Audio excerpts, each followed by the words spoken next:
Our next session is a leadership keynote on the topic, Fast Track the Digital Journey for Your Enterprise. And our keynote speaker is Mr. Ganesh Lakshminarayanan, who's the CEO of Enterprise Business for Airtel Business. Mr. Lakshminarayanan is responsible for strengthening Airtel's market leadership in the B2B segment further and accelerating growth as enterprises undergo digital transformation to become future ready. He brings with him rich experience in the IT and technology sector. In his last role at Dell, he was the president and MD of Dell India. He has also been an advisor to startups like Practo, Belong, and Porter, and has served on the executive councils of NASSCOM and FICCI. We welcome you, Mr. Ganesh Lakshminarayanan, sir, at Infocom and request you to deliver your keynote on Fast Track the Digital Journey for Your Enterprise. Over to you, sir. Good morning, everyone. My name is Ganesh. I represent Airtel. I'm responsible for the Airtel Enterprise business. Super excited to be part of this event. The eastern part of India is truly going through a big transformation in a lot of different ways. And there's a deep culture, really hardworking people, a lot of amazing resources, natural resources. I think it's a beautiful untapped opportunity. And I hope this session and this conference and the discussions we have today in this is really going to help us accelerate growth in this area. And in that process, I also want to share some of our thoughts on digital journey for your enterprise. I think digital transformation and digital journey are overused words in the post-pandemic era. And it's a very, very important topic because the pandemic taught us a lot of lessons. And the most important lesson it taught us was that in a country where we know exactly where the pizza we ordered is in every minute, every second, and we have beautiful digital platforms for us to help us order pizza, various kind of food, and track them so closely, we really did not know where our oxygen cylinders were. We did not really know where our medicines were.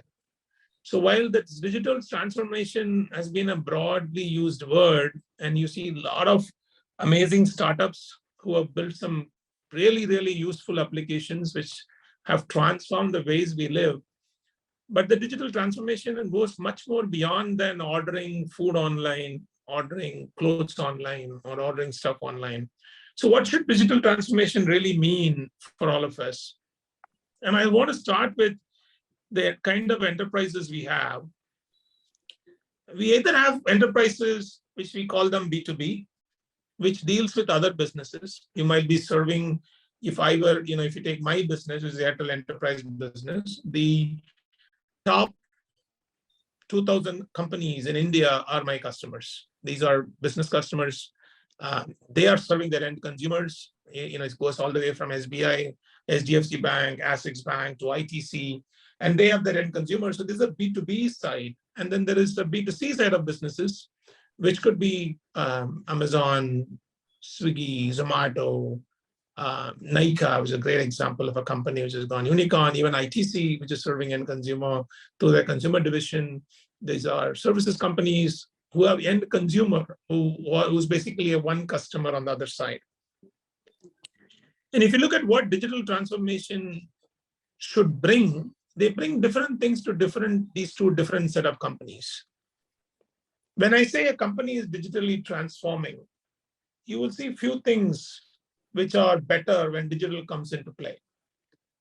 In our business, which is a B2B business, if we had a very solid digital sales engine, the sales reps will be a lot more productive. They'll be a lot more happier because now a lot of that sales is happening online. In India, in this context, in most B2B companies, it's very difficult to replace a salesperson. We are still a very relationship-centric country. In the B2B setup, a salesperson or a key account manager or a customer success manager, whichever way you call it, is still an important part of the sales front end. You won't be able to 100% replace it digitally unless you are dealing with a very, very structured product. Even then, people need that high touch. But a digital sales engine there can actually offload, regular orders. Ordering process can be offloaded. So the solutioning and selling is still done through the salesperson. So the first thing which will come to mind is the sales rep productivity. Second is customer acquisition. Digital can definitely be a big part of customer acquisition in the B2B space, especially if you are selling to SMBs. There are 2.5 lakhs SMBs in this country. There is a way to reach them digitally, which can definitely be done once your assets are ready and available. For example, we have an asset called Airtel Thanks for Business, where every customer, small and big, have their dedicated portal. They would be able to log on to that portal. They will be able to access the CAM and their service account manager from the portal itself if they need, or they should be able to look at their inventory, what products they have bought from Airtel.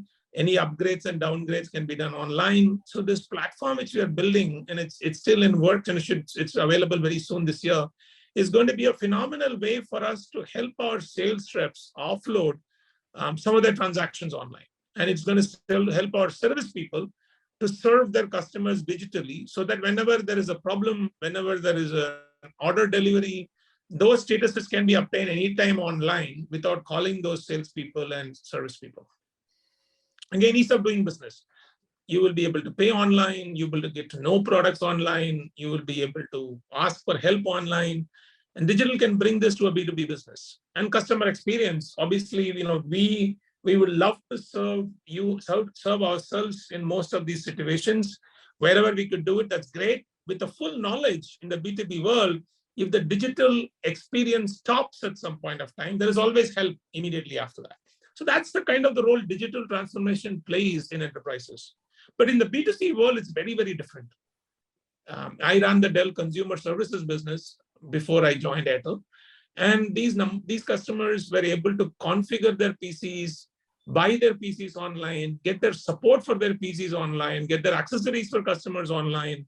And using digital and using a very solid digital marketing tools, we were able to attract people to that website so they can buy online. So customer acquisition becomes a very big part of your B2C company's digital transformation, as opposed to a B2B where it's actually meant for sales or productivity. You should be able to increase share of wallet. Once the person comes online, you should be able to increase the share of wallet in that customer using digital focus, right? This is definitely important in the B2C space.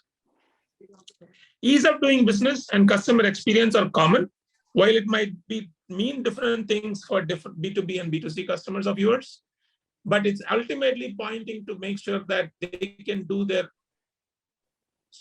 regular things like looking at their invoice, downloading the invoice, checking for delivery, finding out how the quality of service is. All that, if it can be made digitally, that means that customer experience and ease of doing business goes up. So I think what is very, very interesting for us is that the digital transformation, even though it's overhyped, overused, means little different for B2B and little different for B2C. Now, to make that happen, what are the customers looking for? So this is what we are looking for. So if I'm serving a B2B customer, and as opposed to an end consumer, if my customer is a business customer, they are coming to my digital assets for knowing my products and solutions. If I am selling, for example, an Airtel IQ solution, which is our communication platform as a service, or we are selling our private cloud solution, people will want to come to our digital asset to get to know that. They would also want to make sure that the digital asset is used for easier way of transacting with us. We were in Dell, we used to have all the run rate orders. So if you're a company, for example, if you are ITC and you have a desktop notebook, we have standardized on it, and the procurement division can buy those desktops notebooks on the website based on your rate contract, based on your configuration. In fact, even the end user can place an order for a laptop using that website. We call it Premium Pages. In Airtel, we are doing a similar thing. If you are a B2B enterprise and you want additional link or you want a broadband, you should be able to come to your portal and be able to check the feasibility, so whether it is available, buy it at the pre-configured, pre-contracted price using digital portal. And I think that's the best way we think the B2B customers are going to leverage the digital assets. Seamless access to sales and service. I mentioned that if the digital experience stops, they shouldn't be left hanging. immediately support should be available and should be supported through digital, as opposed to people picking up the phone and calling. That is why we have enabled, and using our platform called Airtel IQ, we have enabled click to call on our website portal, so that if you are stuck, you can just call the customer from then and there. And then after sales, billing, payment services. This is what a customer of yours, if they are serving a B2B customer, they are looking for. As opposed to a end consumer, they are looking for the visibility of the brand. They want to see brand loyalty. I mean, our digital assets are a big way to build brand loyalty. You see all the product recommendations, star ratings you have on your website. That's one way to build the brand loyalty. Ease of reaching you. They shouldn't be calling to place an order. They should be able to quick two clicks, you can place an order. Ease of buying from you, right? We don't want to make sure that it's very difficult to buy, call a call center or go to a store. And digital should be able to, for example, if I want to buy a Brooks Brothers shirt, or I am looking to buy a particular size of a pant, rather than going to a store and finding out it's not available, it'll be easy for me to put this location, my location, the stores nearest to me, place the order so that the store can deliver it to me. That's a great way of making sure that the ease of purchase is there in a B2B setup and superior post-sale experience. So this is the big difference between a B2B and a B2C customer when it comes to digital transformation. And it's not a universal thing we can apply to all companies. But all of this is driven by one thing. All of this is driven by the enormous accumulation of data. All of this we talked about, ability to find you online, purchase online, depends on customers knowing all of our products, we knowing all of our customers, we knowing their purchase history, and this data is going to keep growing. And with advanced connectivity coming in, with storage coming in, data will be the most important thing for the future. It is not only about a company knowing their end consumer. With 5G, with IoT, you would also know what the products are going through. For example, if you bought a device and the device has an IoT chip enabled in it, let's say you are about a generator, right? And with an IoT chip enabled in it, the manufacturer of the generator should be able to know exactly the condition of the generator, collect data on the generator, ability to understand when to do a service intervention, when to do a service warranty cleanup. So not only the customers are collecting data, we're actually collecting data on all these devices. For example, in India today, there are 14 million IoT devices, 7 million of them are running on Airtel platform. And this is only going to explode. Every fan is coming out of the Wi-Fi chip right now. So what if tomorrow every big equipment you buy, fridge comes with an IoT chip, and it's actually communicating to the manufacturer certain parameters. Before the fridge goes bad, the manufacturer will be able to intervene. And this is going to be real. And it'll be real when 5G comes in, because 5G brings enormous density. What 5G is going to bring is the number of devices it can support in a particular area. Compared to 4G, it will be many-fold. So many more devices can use that spectrum compared to what we do today, which means not only cell phones will be connected to 5G, every fridge could be connected to 5G. Every one of the most expensive equipment in our companies can be connected to 5G, so that they're talking to the manufacturers and telling them where they are. Imagine the problem we talked about, right? Every gas cylinder, we didn't know oxygen cylinders. What if the product market fitted in a way that it actually became so much easier for price points came down, the IoT price points came down, the 5G made it available, universally available. You would know an oxygen cylinder where it is, because the oxygen cylinders and oxygen tankers will be in constant communication with the platform which is tracking them. Today it is not there, but it will be available. It will definitely become a reality one day.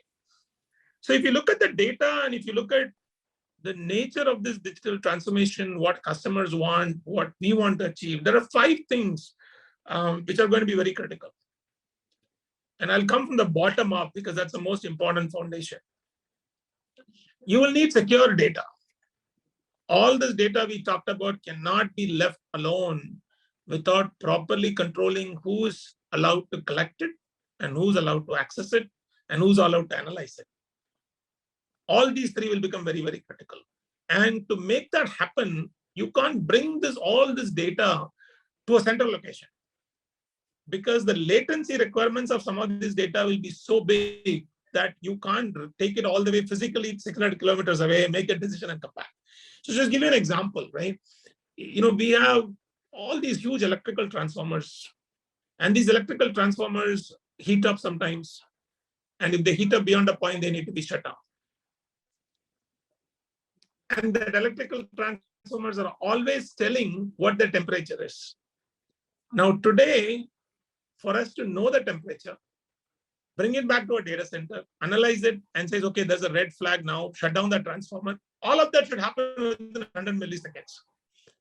Today, electrical companies are running huge cables. One company alone ran 250 kilometers of cable to make sure that this latency can be maintained. Tomorrow with 5G and with IoT, the same thing can be done without that cable. But we can't bring the data back to the data center. It'll be going to the nearest data center so that the latency even becomes milliseconds, sub-milliseconds, and it's not like in seconds. And this data is going to grow, which means your data centers and your cloud architecture has to grow, because you will never know when the data is going to explode. So you need a very scalable infrastructure to handle that variability. And more, and we have seen this in the pandemic, this is one side of it, which is on the infrastructure side and data side. What about the employee side? And they need to be enabled with a solid connectivity model so that they can all be constantly in touch with this data. Data collected and stored in a cloud is useless if the people working from home can't access it seamlessly without putting a lot of investment on security and VPN and data lines. That's going to be an important requirement of this digital transformation. And to make this happen, you need an intelligent network. When I say intelligent network, today, the consumption of the network is the same way we consumed hardware 10 years ago. We buy particular fixed capacity. We give 10 MB LP, MPPLS, or 1 GB internet. And that pipe is bought and kept with you whether you use it or not. And if you want to connect to 3 data centers, 3 cloud, you need to buy 3 of those. One cannot be used against the other. Now we are changing on that. We are changing where you can consume network as a service, same way you are consuming computing as a service today. As people move more and more to cloud, everything has become a subscription-based model. Everything is goes as a network consumption model. We're trying to bring the same thing at Airtel as network as service product. And all of this is not possible if the company and company's employees are bringing a digital first mindset. When I say digital first mindset, I'll give you an example from B2B, right? In B2B, when a salesperson is selling to a customer, he has a quota.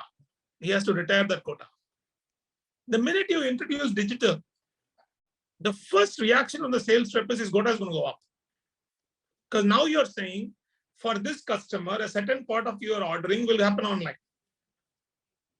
What is the reaction of that salesperson? The salesperson is going to say, oh my gosh, my quota is going to go up. And he's going to find everything wrong with that digital asset so that customers don't use it.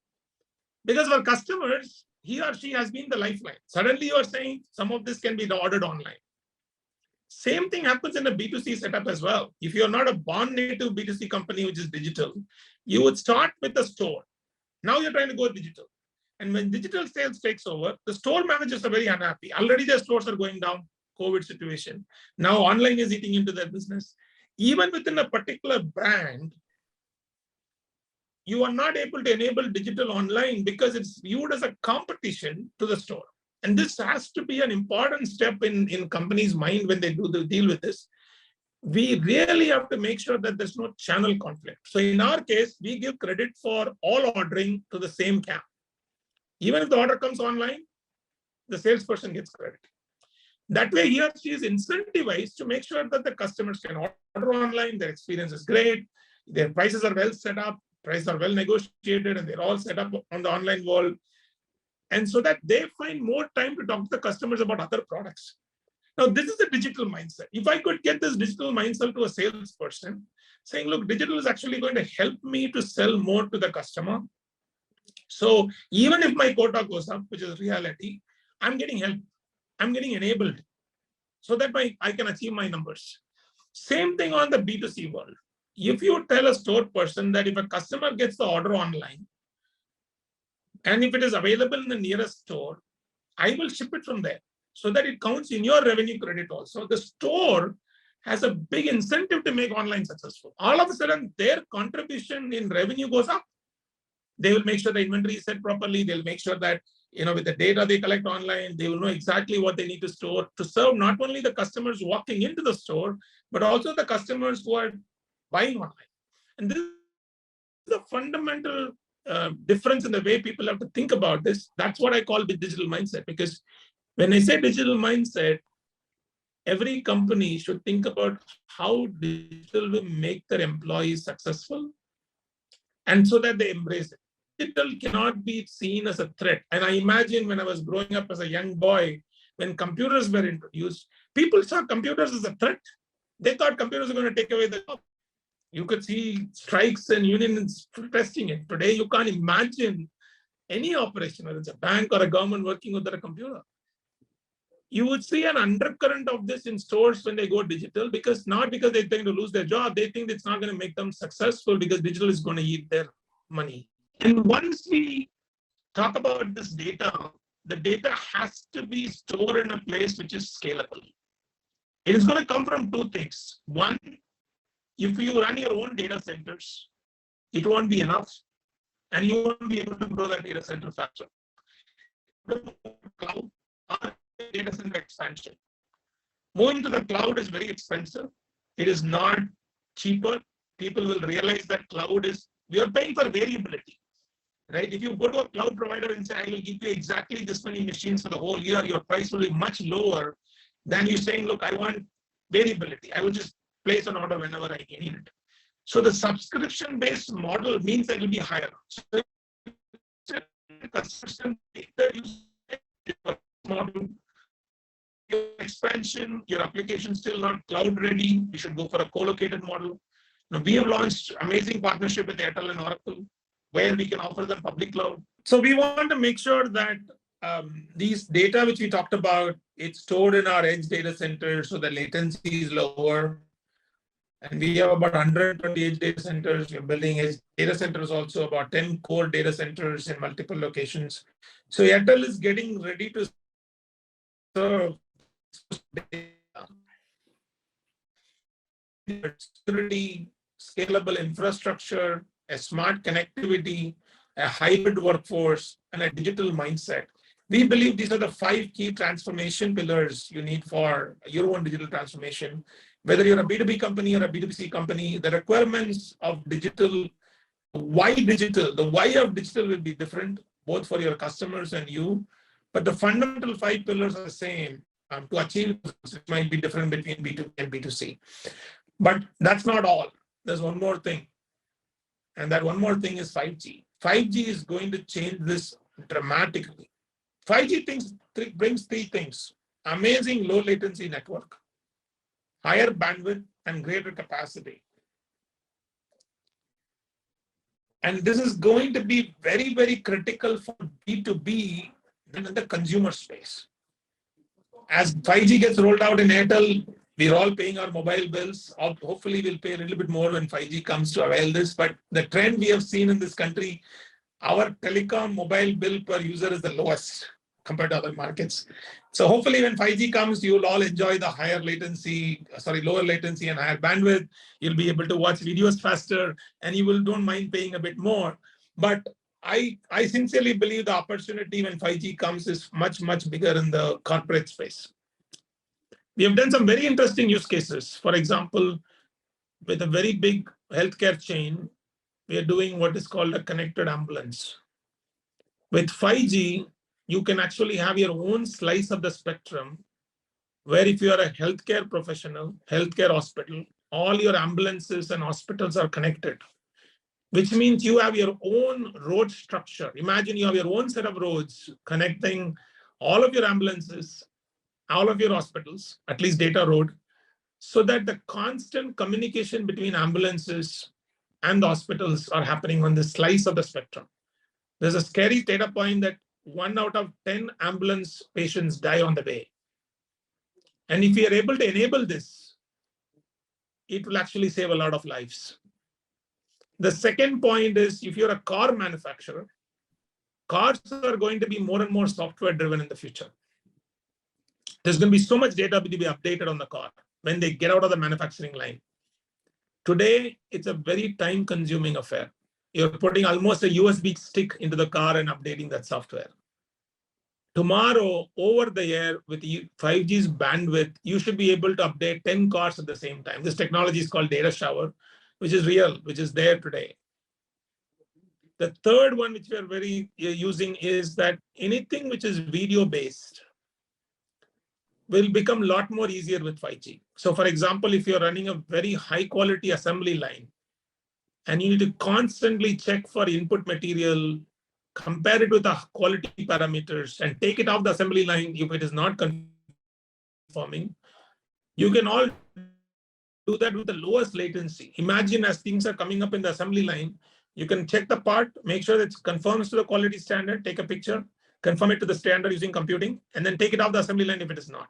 And that kind of power will be made available to your factories. We truly live in a blessed world. And I hope today's ideas and thoughts will enrich it even further. Thank you very much.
Well, that was Mr. Ganesh Lakshminarayanan, sir, for his leadership keynote, which was on the topic Fast Track the Digital Journey for Your Enterprise.